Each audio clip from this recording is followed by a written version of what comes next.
Tervetuloa KK Hoki Oyn tiedotustilaisuuteen sekä paikalla olevat median edustajat että Facebook-live-lähetystä seuraava yleisö. Tänään avataan kiekkokausi 19-20 KK:n osalta ja ensimmäisenä puheenvuoro urheilujohtaja Jarno Kultaselle. Joo, tervetuloa. Tänään tosiaan julkistetaan päävalmentaja tulevalle kaudelle sekä muut valmentajat ja valmennusryhmä sekä A-nuorten valmentajat. Tuossa noin vuosi sitten käytiin seuran sisällä keskustelut ja oltiin tilanteessa, että kaudelle 19-20 tarvitaan uusi päävalmentaja valita ja se antoi meille hyvin aikaa ja sitten tuossa seurajohto mietti vaihtoehtoja ja ruvettiin pikkuhiljaa kuutioimaan niitä meille sopivia vaihtoehtoja. Päädyttiin siihen, että halutaan uusi nimi, nuorehko, intohimoinen valmentaja, jolla myös mahdollisimman paljon on vuosia valmentamisesta takana. Sitten tuossa syksyllä tietysti aktivoiduttiin asian kanssa ja ruvettiin haastattelemaan ihmisiä, valmentajia ja loppusuoralla meillä oli muutama loistava vaihtoehto, josta sitten Jussi Ahokas valikoitui meille parhaaksi ja hän on meidän uusi päävalmentaja 1+1-vuotisella sopimuksella. Jussin kanssa käydyssä keskustelua aika nopeasti se seuran arvomaailma ja millainen valmentaja hän on ja minkälaista peliä me halutaan täällä pelata ja mitkä ne meidän kehityskohteet sekä arjessa että pelissä on, jotta tulevaisuudessa menestyminen on parempaa, niin ne asiat kohtas hyvin nopeasti ja itse sopimukseen päästiin mielestäni todella niin kuin kivuttomasti ja positiivisten neuvotteluiden kautta. Jussin valmennustiimissä jatkaa Mikko Heiskanen myöskin 1+1-vuotisella sopimuksella. Uutena miehenä mukaan tulee Jukka Aho 2-vuotisella sopimuksella. Ja tiimissä jatkaa myös maalivahtivalmentaja Kari Lehtonen ja Legen sopimushan on mallia toistaiseksi voimassa oleva edelleen.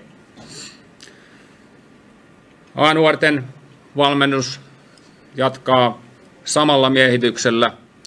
Eli vastuuvalmentaja jatkaa Jari Kauppila ja apuvalmentajana Jarkko Patjas sekä maalivahtivalmentajana Matti Ranta. Lisäksi mainitaan, että Lovro Pajic siirtyy seuran sisällä toisiin tehtäviin.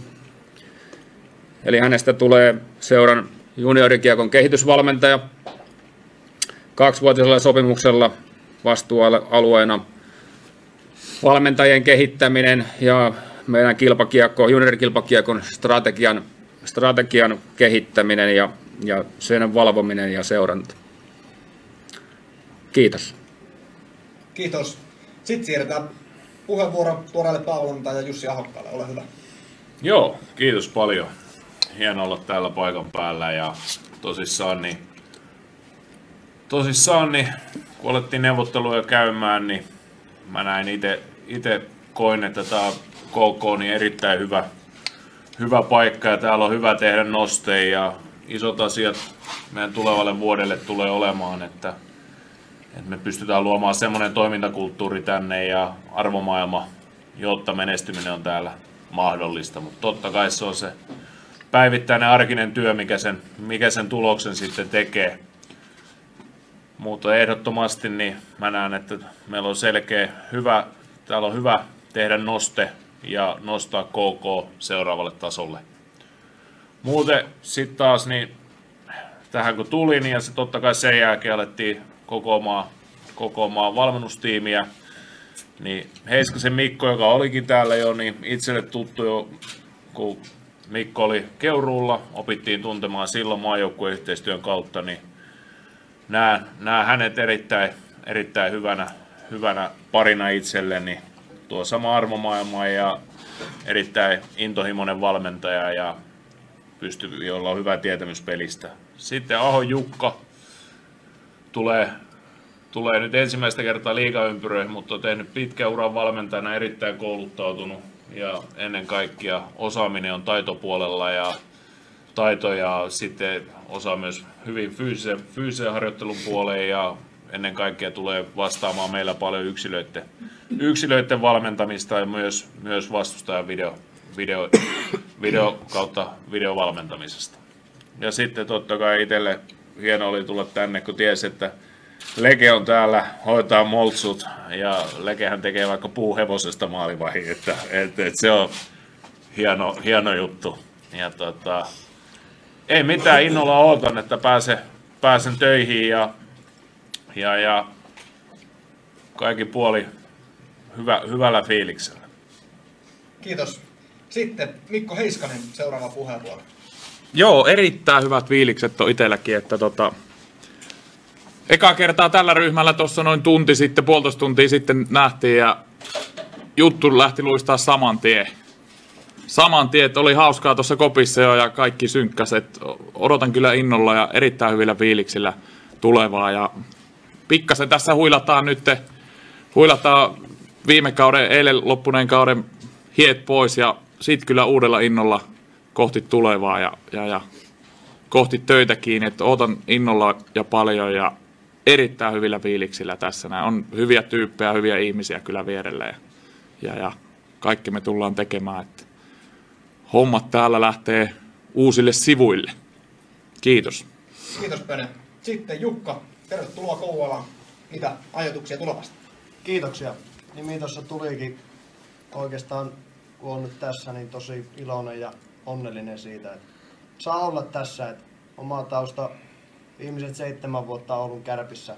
Nyt sitten avautui tämä mahdollisuus ja tosi motivoitunut ja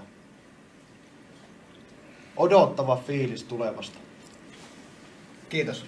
Sitten Leke, tehdäänkö ensi kaudella puuhevosista maalivahtajaa? Mä en ihan sitä uskalla luvata, että on aika kovat paineet tuo pääkoutsi tuossa, mutta yritetään ainakin höylätä ja viilata. Ei tässä ihan samoja ajatuksia kuin kollegoilla tuossa vieressä, että hyvä fiilis lähtee kauteen, aina tuo uudet miehet raikkautta niin kuin monellakin perspektiivillä, että Josen kanssa tunnetaan myös maajoukkueen juttujen kautta jonkin verran toisemme entuudestaan ja tietysti itse on koko pöydän vanhin konna ja suurin konna, ainakin fyysisesti, että ennenkin istunut näissä tilanteissa ja sillä lailla niin kokemusta on jonkun verran karttunut, mutta että fiilis on hyvä ja sen hyvän fiiliksen tekee, niin kuin mä tuossa taisin aiemmin sanoa, se, että se raikkaus tulee siitä, että tulee uusia naamoja, uusia tuulia, uusia kuvioita. Kiitos. Kiitos Leke. Sitten median kysymysten vuoro.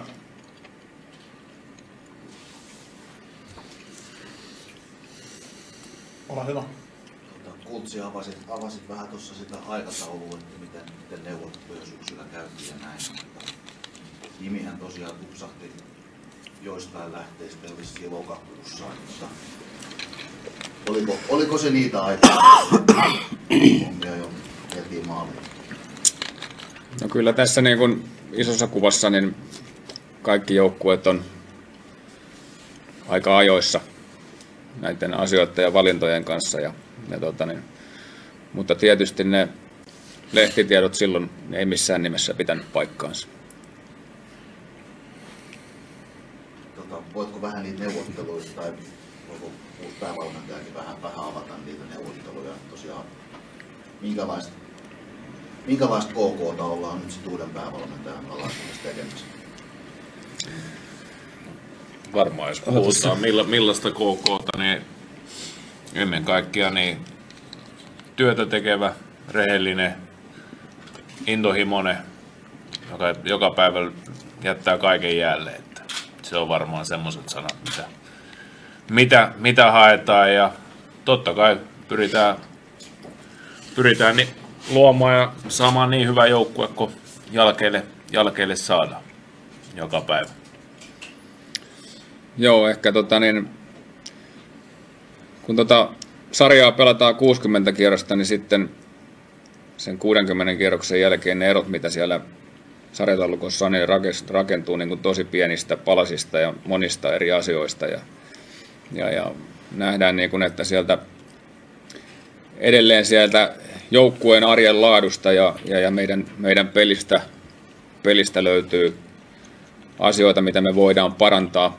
Ja myöskin totta kai sitten ne työkalut, mitä valmennuksella on käytössä, niin ikinä ei ole liian hyvä varmasti, että panostetaan siihen myös paljon ja tehdään töitä sen kanssa. Ja tietysti se, että meillä oli kuitenkin suht ajoissa uusi päävalmentaja kiinnitetty, niin meillä on ollut sitten yhdessä hyvää aikaa niin kun tehdä sitä joukkueen rakennustyötä. Millä mielellä Jussi seurasit KK:ta tämän kauden, päättyneen kauden? No varmasti tehdä millä mielellä ehkä mun mielestä niin erittäin hyviä jaksoja välillä ja sitten tuli vähän heikompia jaksoja mutta oli hyvä kilpailukykyinen joukkue ja totta kai itselle ennen kaikkea niin halusin saada tietoa, että millaisia pelaajia täällä on.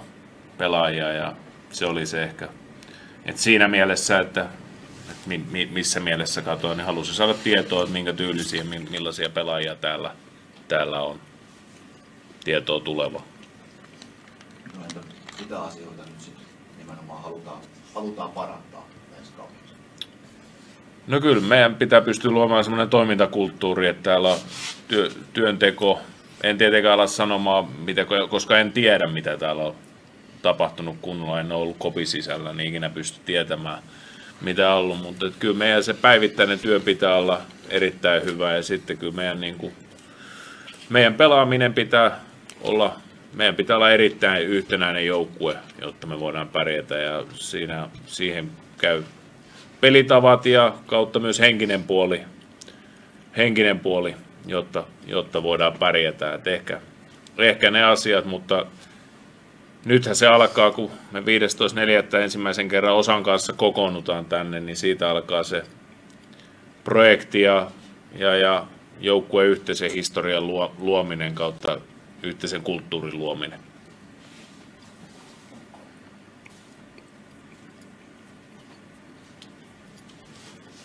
Alright. Jos ei tässä yleisessä osassa tule enempää kysymyksiä, niin sitten ei muuta kuin päätetään lehdistötilaisuus ja media voi vielä haastatella valmentajia ja urheilujohtajaa yksityisesti. Nostetaanko vielä yleisöltä somen kautta tulleita kysymyksiä? Kiitos.